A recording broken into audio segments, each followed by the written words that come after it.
दोस्तों नमस्कार। Colonel Ajay CO Ajay to money guru. आज है 4 जनवरी सन 2024।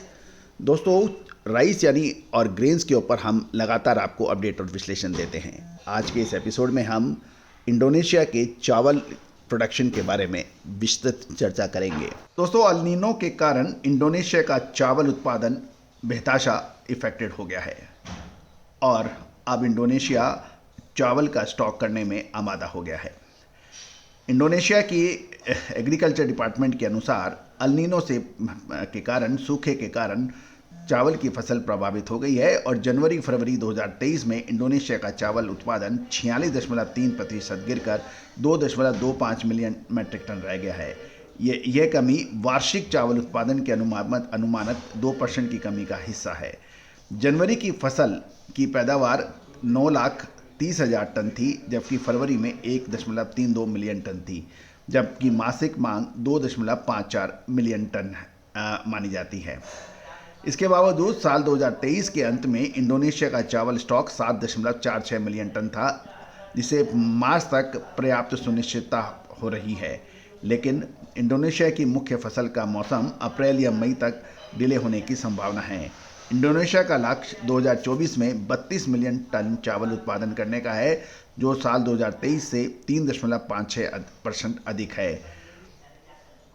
गौरतलब है कि इंडोनेशिया ने बरसात का मौसम शुरू होने पर जनवरी में 1.7 मिलियन हेक्टेयर और फरवरी में 1.4 मिलियन हेक्टेयर में चावल बोने की घोषणा की है।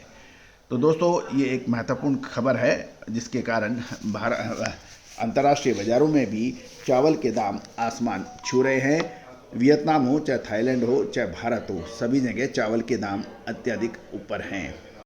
दूसरी और खबर ये भी निकल के आ रही है कि ग्लोबल मार्केट में चावल के दाम 15 वर्षों के उच्चतम स्तर पर पहुंच गए हैं, क्योंकि एक और तो एशिया एवं अफ्रीका के अनेक देशों में इसकी मांग बढ़ रही है। दूसरी ओर प्रमुख जो एक्सपोर्टर देश हैं वहाँ पे अल नीनो के प्रकोप से उत्पादन प्रभावित होने की आशंका बन रही है, जिससे चावल की सप्लाई और अवेलेबिलिटी की स्थिति विकट होती जा रही है।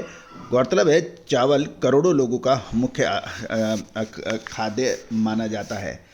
थाईलैंड के चावल निर्यातक संघ के अनुसार थाईलैंड में 5% टूटे चावल के भाव उछलकर 20 दिसंबर को $650 प्रति टन पर पहुंच गए थे, जो लगभग 2.5% अधिक है।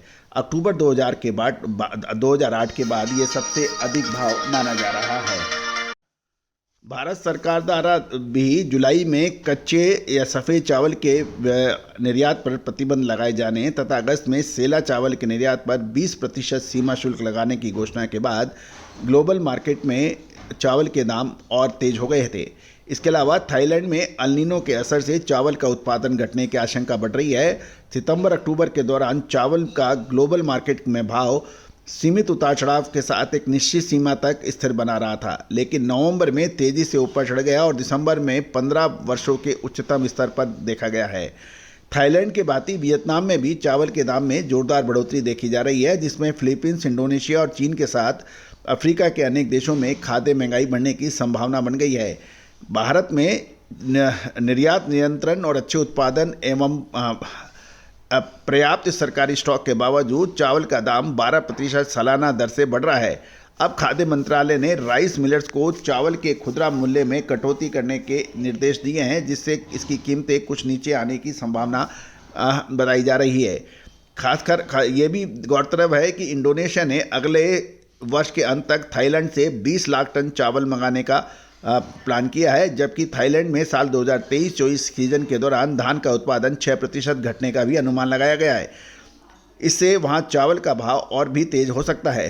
गौरतलब है जब तक भारत से कच्चे चावल का निर्यात नहीं खुलता, तब तक ग्लोबल मार्केट में चावल के दाम ऊंचे ही रहने की संभावना बन रही है।